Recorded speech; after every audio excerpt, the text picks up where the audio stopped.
Halo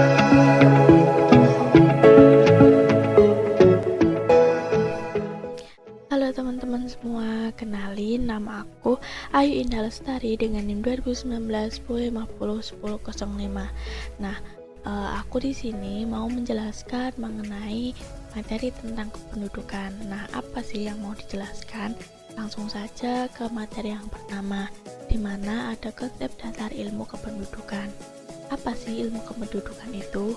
Nah, ilmu kependudukan itu adalah penghubung antara penduduk dengan sistem sosial, dengan harapan dapat memecahkan pertanyaan-pertanyaan seperti bagaimana cara menambah pengertian atau pemahaman terhadap masyarakat melalui proses analisis kependudukan.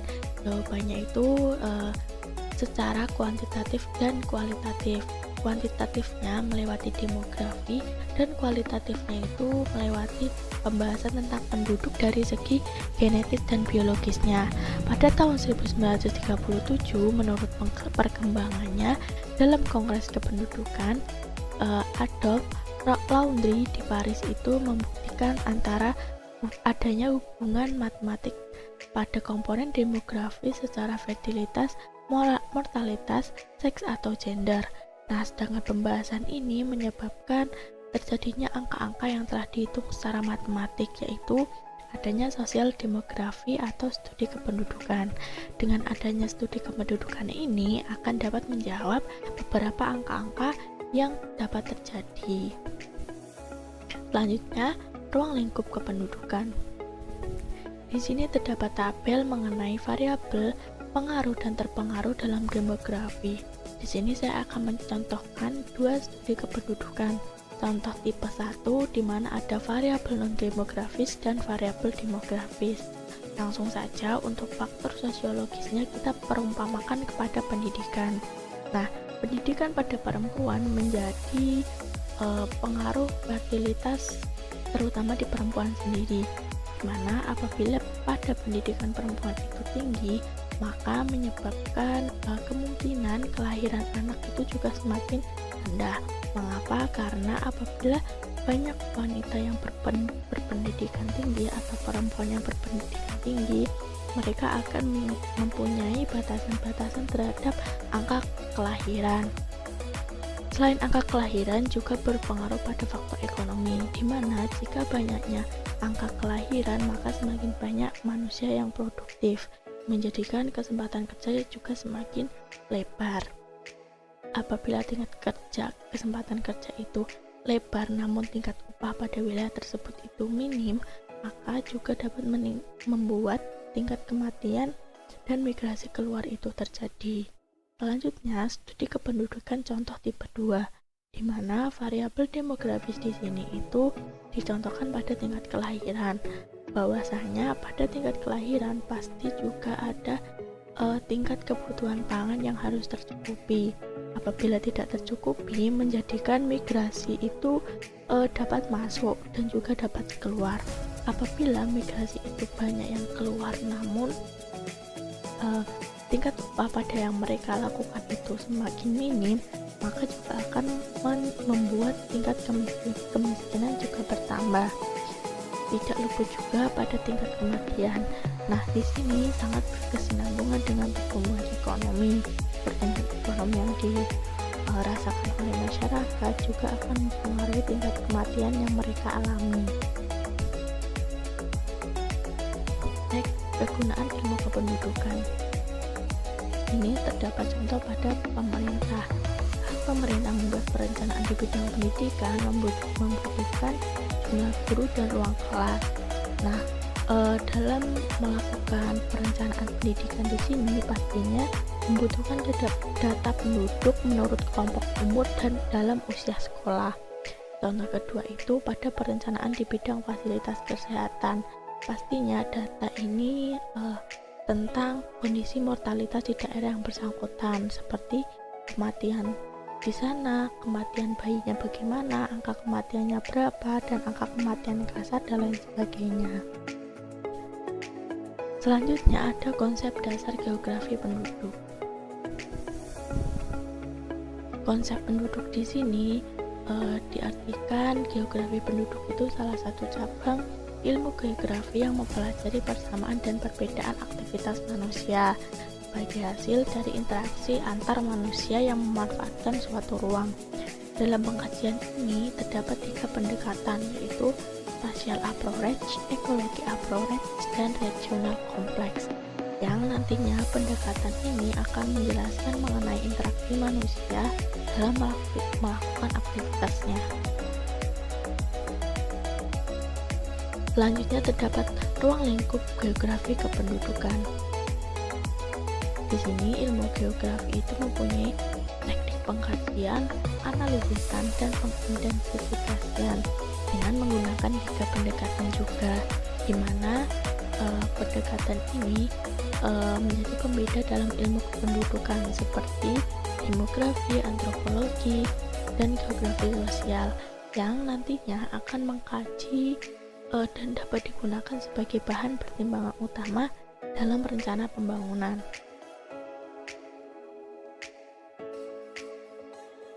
Selanjutnya itu ada kependudukan dalam geografi penduduk. Apa sih maksudnya? Maksudnya di sini itu terdapat beberapa metode yang mana ada sensus penduduk. Sudah tidak asing mengenai sensus penduduk ini, di mana sensus itu merupakan arti dari perhitungan jumlah penduduk, ekonomi, dan sebagainya yang dapat dilakukan oleh pemerintah dalam jangka waktu tertentu, dilakukan serentak dan bersifatnya itu menyeluruh untuk kepentingan demografi negara yang bersangkutan. Selanjutnya, setelah sensus itu terdapat survei penduduk. Di sini menggunakan cara pengumpulan yang dilaksanakan melalui pencacahan sampel dari suatu populasi untuk memperkirakan karakteristik objek pada saat tertentu.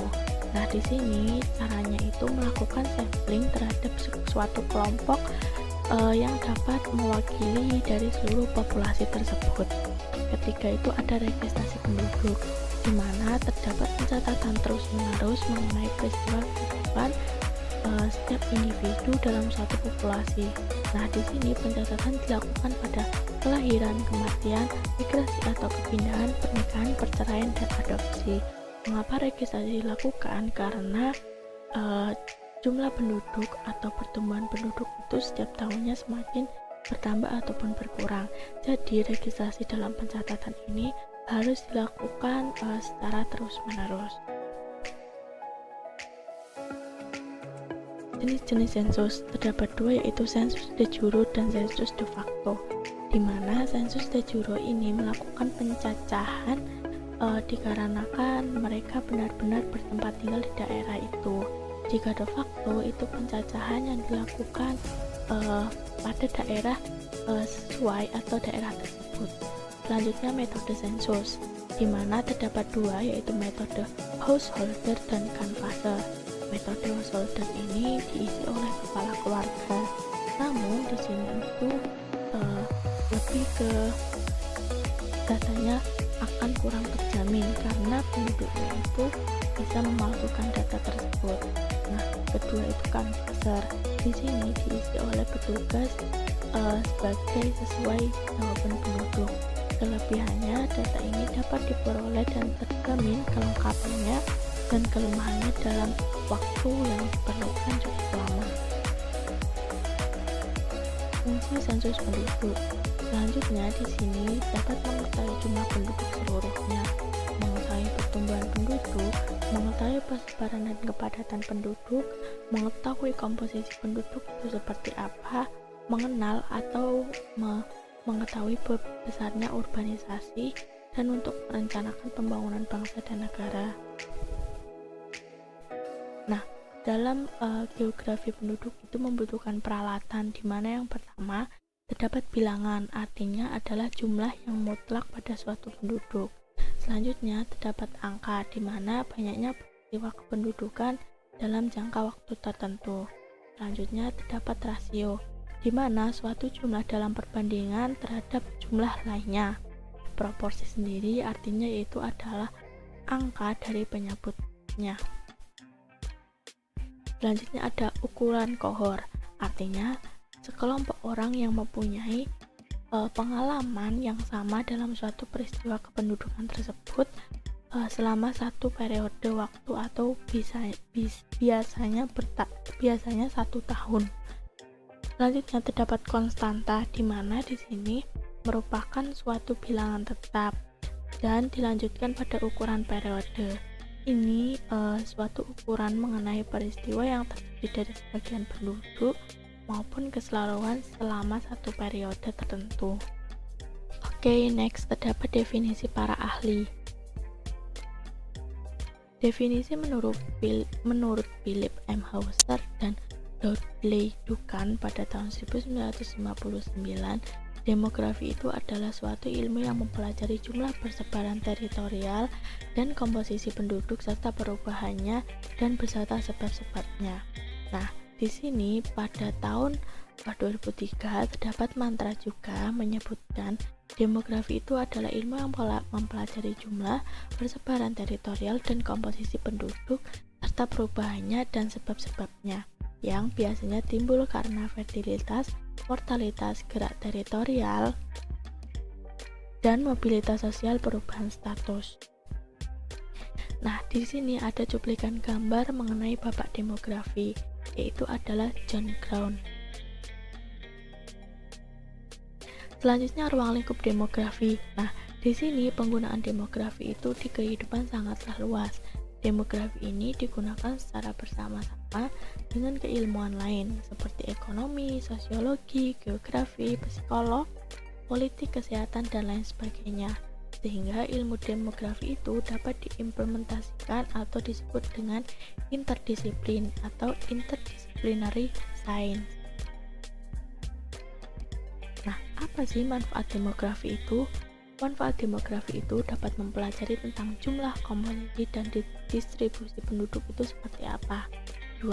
Dapat menjelaskan mengenai pertumbuhan penduduk di masa lampau dan mengestimasi penduduk nantinya atau di masa depan. Selanjutnya, dapat mengembangkan hubungan sebab akibat antara perkembangan penduduk dengan aspek pembangunan, maupun itu sosial, ekonomi, budaya, dan politik. Selanjutnya, dapat mempelajari dan mengantisipasi kemungkinan pertumbuhan penduduk yang akan datang. Nah, terdapat teori-teori kependudukan. Di sini terdapat 3 teori, yang mana pertama itu ada teori aliran Malthusine dan Neo-Malthusine. Untuk Neo-Malthusine itu artinya teori yang sekelompok yang menyokong aliran Malthus tetapi lebih radikal.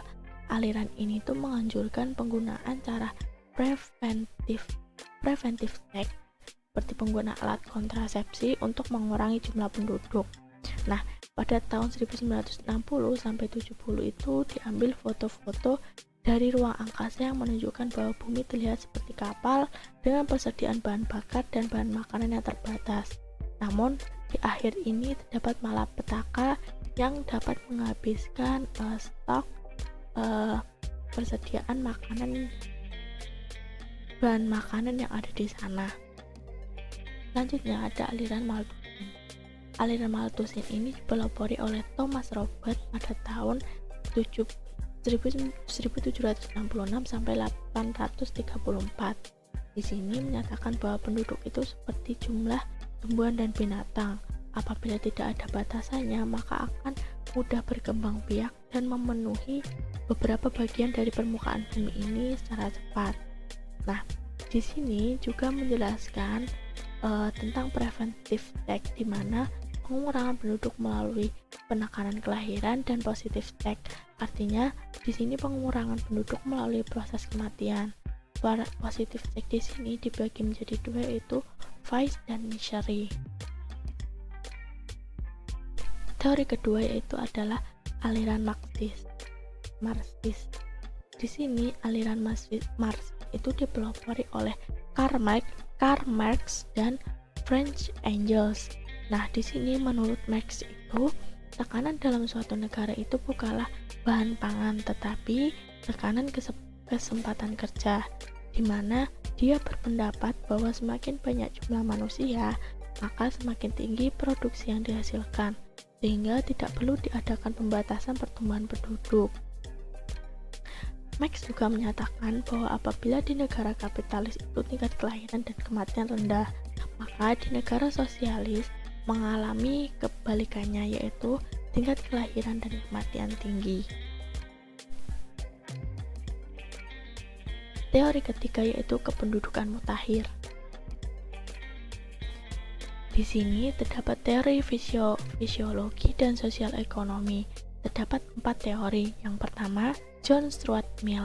Di sini, jika pada suatu waktu dan di suatu wilayah terjadi kekurangan bahan makanan, maka keadaan ini bersifat sementara dan dapat dipercayakan dengan 2 kemungkinan. Yang pertama, mengimpor makanan atau memindahkan makanan penduduk wilayah tersebut ke wilayah lain.